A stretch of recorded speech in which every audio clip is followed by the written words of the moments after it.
In the circuit shown in the figure 27, a meter bridge is in a balanced state. देखिए ये metre bridge जो है इस वाले डायग्राम की बात कर रहा है, बैलेंस्ड स्टेट में है। तो अगर ये मीटर ब्रिज बैलेंस्ड स्टेट में है तो इसका मतलब ये हुआ कि जब ये नल पॉइंट आएगा तो एडजेसेंट साइड्स का जो रेशियो होगा वो इक्वल हो जाएगा, यानी x upon 40 will be equals to 3 upon 60। So जब आप सॉल्व करोगे तो x आ जाएगा मेरे पास 2 ohm. This is the resistance of x। आगे क्या बोलता है, calculate the current drawn from the battery of negligible internal resistance. तो इस बैटरी से कितना करंट ड्रॉ हुआ, यानी ये आई निकालना। तो देखिए ये सर्किट अब ऐसे हो जाएगा, ये पॉइंट ए है। अब यहां पर हमारे पास ये x है, ये 3 ओम है, ये एजे सेक्शन का रेजिस्टेंस हो जाएगा और ये जेबी सेक्शन का रेजिस्टेंस हो जाएगा। देखो ये पॉइंट हो जाएगा बी, और यहाँ पर हमारे पास 6 वोल्ट की बैटरी लगी हुई है। ये हमारे पास है 2 ओम, ये 3 ओम ऑलरेडी गिवन है। क्योंकि जब ये बैलेंस्ड है तो इसमें तो कोई करंट फ्लो नहीं करेगा, तो ऊपर वाला ये सीरीज में हो जाएगा और ये सीरीज में हो जाएगा। तो ये रेजिस्टेंस कैसे निकालेंगे, तो देखिए ये हो जाएगा रेजिस्टेंस ऑफ एजे सेक्शन, ये हो जाएगा रेजिस्टेंस ऑफ जेबी सेक्शन। तो ऊपर वाले का जो रेजिस्टेंस आया 3 + 2 that is equal to 5 ohm, नीचे वाले का रेजिस्टेंस कैसे निकालेंगे, देखो resistance of AJ plus resistance of JB is equals to resistance of A B. इस बार ए बी का पूरा रेजिस्टेंस ही तो इन दोनों का सम है। और रेजिस्टेंस कैसे निकालेंगे, रेजिस्टेंस पर यूनिट लेंथ 1 ओम पर centimetre into length of this wire AB is 1 meter means 100 centimeter, so that is 100 ohm। तो ये वाला सेक्शन आया हमारे पास 100 ओम। तो टोटल आर इक्विवेलेंट कितना हो गया बेटा, पैरेलल कॉम्बिनेशन है 100 into 5 upon 100 plus 5 that is 105। So this is 100 upon 21 ohm। You have to calculate current, so this I is equals to total EMF upon total resistance 100 upon 21, 6 into 21 upon 100, 126 upon 100, so this is 1.26 ampere। This is your answer। Third part, calculate the current in the upper branch। You have to calculate the current in the upper branch। This is not a big deal। क्यों, क्योंकि देखो A और B का जो terminal potential difference है वो तो 6 volt ही है, तो ऊपर वाले जो 5 ओम है इसमें भी 6 वोल्ट ही जा रहा है। तो अगर इसमें करंट हमारे पास I1 आती है, so I1 is equals to 6 upon ऊपर का रेजिस्टेंस कितना हो जाएगा 5, 1.2 एम्पियर। ये रहा आंसर, इजी।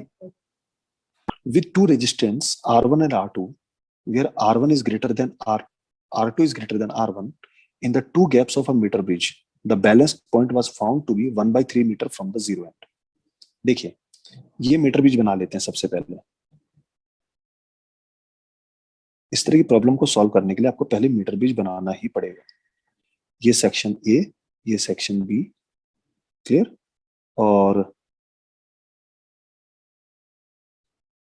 ये हमारे पास ए गैप हो गया और ये हमारे पास राइट हैंड साइड का गैप हो गया। क्या कह रहा है, ये 11 मीटर हो गया, ये हो गया। जो कह रहा है कि विद टू रेजिस्टेंसेस R1 और R2 in the two gap, suppose इसमें हमने लगा दिया R1, इसमें लगा दिया हमने R2, और कंडीशन है कि R2 की वैल्यू ग्रेटर देन है R1 से। The balance point was found to be 1/3 metre from the zero end. Suppose this one is the zero end, तो बैलेंस पॉइंट 1/3 मीटर। तो अगर ये पूरी L है तो ये हमारे पास 1/3 मीटर हो गई, ये हमारे पास 2/3 मीटर हो गई। एम आई राइट? अगर टोटल लेंथ 1 मीटर है तो 1/3 ये होगी, 2/3 ये होगी। Yes sir. तो इस केस में हमारे पास कंडीशन क्या बनेगी, देखो बेटा, R1 upon R2 will be equals to 1/3 upon 2/3। तो जब आप इसको सॉल्व करोगे तो ये आ जाएगा 1/2। Call this equation number first. अब आगे क्या कहता है, when a 6 ohm resistor is connected in series with the smaller of the two resistances, अब स्मॉलर वन कौन सा है, R1 है, इसके साथ 6 ओम आपस में सीरीज में कनेक्ट कर दिया, तो अब जो पॉइंट है वो 2/3 मीटर पे शिफ्ट हो जाता है। अब ये 2/3 हो जाता है, तो ये कितना रह जाएगा बेटा, 1/3 रह जाएगा। क्लियर हुआ पॉइंट? तो अब क्या होगा, कंडीशन क्या बनेगी, R1 plus 6 upon R2 that is equals to 2/3 upon 1/3. So now this become 2. You have to calculate R1 and R2. Now you can easily solve them. So देखो इस ऊपर वाली इक्वेशन से आपको क्या मिल रहा है, R2 is equals to twice of R1. यहाँ से तो ये क्लियर हो गया ना, अब इसकी वैल्यू यहाँ पुट कर दो।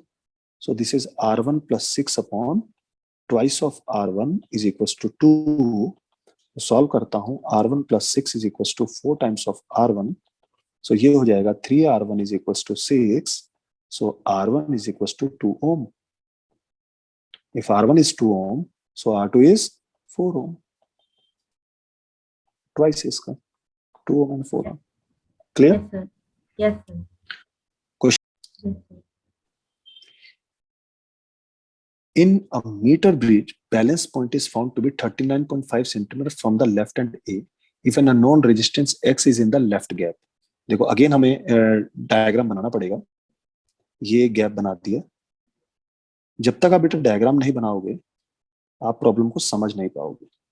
This is the point A, this is the point B, and ये आपका गैल्वेनोमीटर आ गया और ये हमारे पास balance point is found to be at 39.5 centimeter from the left end A. This is the left end A. If an unknown resistance X is in the left gap, अगर इसमें X रखा है और इसमें Y रखा है जिसकी value कितनी है 12.5 ओम, तो ये वाली वैल्यू जो आती है ये 39.5 सेंटीमीटर आती है। अगर बेटा ये 39.5 सेंटीमीटर है तो ये जेबी कितना हो जाएगा, ये हो जाएगा 100 माइनस 39.5 सेंटीमीटर, क्योंकि पूरा वायर तो 100 सेंटीमीटर का होता है। तो पूछ रहा है डिटरमाइन द रेजिस्टेंस एक्स, तो क्लियर हो गया। तो कंडीशन क्या बनेगी, X upon 39.5 is equals to Y upon 100 minus 39.5। तो देखो आपको एक्स निकालना है, वाई की वैल्यू है 12.5, 39.5 ऊपर चला जाएगा, 100 में से 39.5 को माइनस करेंगे तो कितना हो जाएगा 59.5। ठीक है, Yes, sir.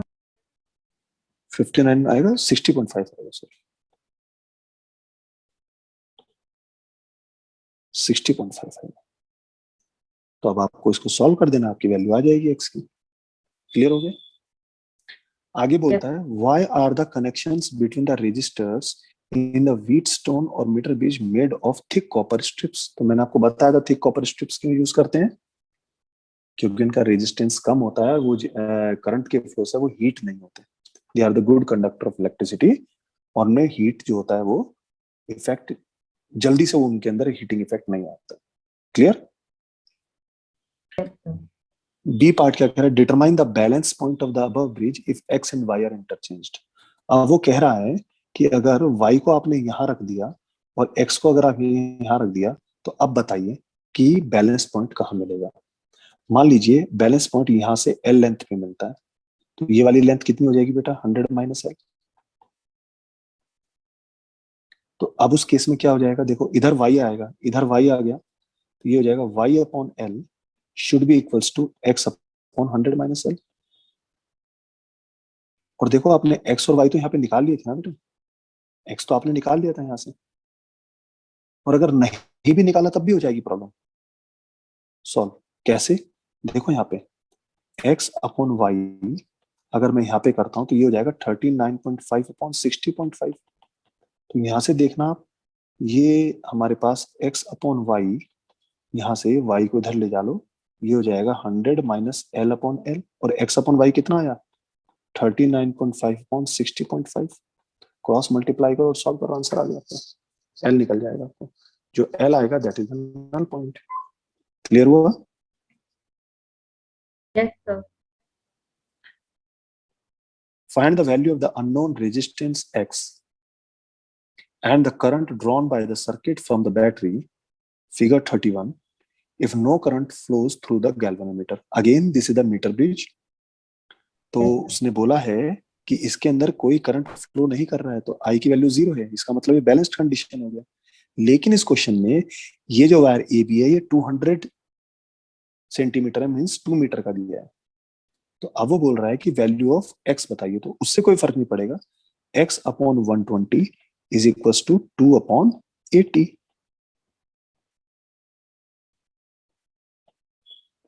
So this is x is equals to 3 ohm. Clear बेटा? Your answer. And the current drawn by the circuit. तो करंट भी निकालना है। अब देखो, जब आपने इतना कैलकुलेट कर लिया तब आपका सर्किट कैसे बन गया। ये देखो, ये x जिसकी वैल्यू कितनी आई हमारे पास 3 ओम, ये 3 ओम और 2 ओम 5 ओम जो हो गए सीरीज में हो गए, और ये 120 और 80 यानी 200 centimetre into resistance per unit length दिया है हमारे पास 0.01 ओम पर मीटर। तो रेजिस्टेंस ऑफ ए बी कितना हो जाएगा हमारे पास 200 सेंटीमीटर, इसको मीटर में कन्वर्ट करना पड़ेगा अपॉन 100 एंड 0.01 ओम पर मीटर, तो ये आ जाएगा 0.02 ओम। तो अब आपके पास आर इक्विवेलेंट निकालिए। आर इक्विवेलेंट कितना हो जाएगा, ये हो जाएगा 5 ohm into 0.02 upon 5 plus 0.02। Clear? कितना हो जाएगा मल्टीप्लाई करके 5 टू 10 0.1 अपॉन 5.02 ओम। आपको आई निकालना है, तो I is equal to total EMF that is 4 upon total resistance is 0.1 into 5.02। तो इसको मल्टीप्लाई कर दीजिए, 4 टू जा 8, 400, 5 4 जा 20.08 upon 0.1. So this is 2.008. This is your answer. Question number 32. 32 is what this. A 20-volt battery of internal resistance 1 ohm is connected to 3 coils of 12 ohm, 6 ohm and 4 ohm. देखो, ये 20 volt और 1 ओम की एक cell है, ये 12, 6 और 4 ओम, they are in parallel, तो इनका रिजल्टेंट कितना होगा बेटा 2 ओम। A resistor of 5 ohm, अच्छा एक 5 ohm का इधर भी लगा है, and a reverse battery of EMF, अच्छा ये एक रिवर्स बैटरी है, इसकी वैल्यू दे रखी है हमारे पास 8 वोल्ट और 2 ohm. Calculate the current in the circuit. अरे बड़ा इजी क्वेश्चन है बेटा, देखो ये इस तरीके से कॉम्बिनेशन है, मैं आपको दिखाता हूँ। ये हमारे पास एक इस तरह से बैटरी लगी है, फिर यहाँ पे एक 5 ओम का रेजिस्टेंस है, फिर यहाँ पे रिवर्स में बैटरी लगी है ऐसे, ठीक है ना। और ये हमारे पास यहाँ पे 3 रेजिस्टेंस है, एक ये और एक ये हमारे पास कॉम्बिनेशन है। ये हमारे पास 20 volt 1 ohm, 8 volt 2 ohm and this one is 5 ohm, और ये हमारे पास है 4, 6 और 12। इन तीनों का अगर मैं रिजल्टेंट निकालता हूँ बेटा पैरेलल में, तो ये आ जाएगा हमारे पास 2 ओम। हमें कैलकुलेट करना है सर्किट में करंट। तो देखो करंट क्या होता है, टोटल ईएमएफ। टोटल ईएमएफ देखो, ये पॉजिटिव ये नेगेटिव, ये पॉजिटिव ये नेगेटिव, दोनों अगर एक ही डायरेक्शन में करंट फ्लो करा रहे होते तो ऐड हो जाते। अब क्योंकि डोमिनेटिंग कौन है 20 वाला, तो ये डोमिनेट करेगा, तो टोटल ईएमएफ मतलब 20 वोल्ट प्लस 8 वोल्ट। अब 8 वोल्ट में करंट की डायरेक्शन रिवर्स हो गई, क्योंकि 8 वोल्ट में करंट ऐसे ही जाना चाहिए था, लेकिन 20 वोल्ट की वजह से करंट की डायरेक्शन ये हो रही है, तो ये हो जाएगा -8 upon total EMF upon total resistance. Total resistance means total external resistance plus total internal resistance. External कितना होगा बेटे 2 ओम, इसके साथ सीरीज में आ गया 5 ओम प्लस 2 ओम 8 वोल्ट वाले का प्लस 1 ओम उसका, तो ये हो जाएगा हमारे पास 12 - 8 इज 12 अपॉन 10, तो that is 1.2 ampere. This is the current drawn from the 2 batteries. आगे क्या बोला उसने, also calculate the current drawn by the circuit from the battery of 6 volt and negligible internal resistance। नहीं, अच्छा ये वाला है ना 32 है ना, हाँ ठीक है। Calculate current in the circuit, current in the register of 12 ओम। 12 ओम में कितना करंट फ्लो कर रहा है, चलो 12 ओम में इसमें कितना करंट फ्लो कर रहा है ये निकालना है। तो बेटा यहाँ का टर्मिनल पोटेंशियल डिफरेंस निकालना पड़ेगा आपको। जब आपने यहाँ पे करंट निकाल लिया, कितना आया, 1.2 एम्पियर आ रहा है, तो इस पूरे कॉम्बिनेशन के अंदर कितना वोल्टेज हो जाएगा, 1.2 इंटू 2 ओम, क्योंकि इन तीनों का इक्विवेलेंट 2 ओम है, तो दैट इज 2.4 वोल्ट। अब ये 2.4 वोल्ट यहाँ से यहाँ तक का पोटेंशियल डिफरेंस होगी, और वही पोटेंशियल डिफरेंस 12 वोल्ट वाला सेल भी तो कैरी कर रहा है। तो current in 12 volt is equals to 2.4 upon resistance, that is 0.2 ampere. Clear? आगे क्या बोलता है वो, potential difference across each battery. Okay, potential difference across each battery, तो इस वाली बैटरी के लिए पोटेंशियल डिफरेंस कितना हो जाएगा, देखो V is equal to E minus I R लगाइए। तो ये वाली बैटरी ड्राइविंग बैटरी है, तो इस बैटरी से करंट निकल रहा है, तो इस वाली बैटरी के लिए हमारे पास हो जाएगा E20 माइनस करंट हमारे पास 1.2, इंटरनल रेजिस्टेंस है 1 ओम, सो दैट इज 18.8 वोल्ट। और अगर इस वाली बैटरी के लिए मैं कैलकुलेट करूंगा, तो क्योंकि इस वाली बैटरी से इसमें करंट फ्लो कर रहा है, तो ये चार्ज हो रहा है, तो इसके लिए फॉर्मूला बन जाएगा V is equal to E plus I R. तो E कितना है बेटा, 8 वोल्ट की बैटरी है, करंट हमारे पास 1.2 ही, रेजिस्टेंस इसका हो जाएगा 2 ओम दे रखा है उसने, तो 8 plus 2.4 that is equal to 10.4 volt. Clear हुआ? Yes, sir. So this is question number 32. The next is question number 33.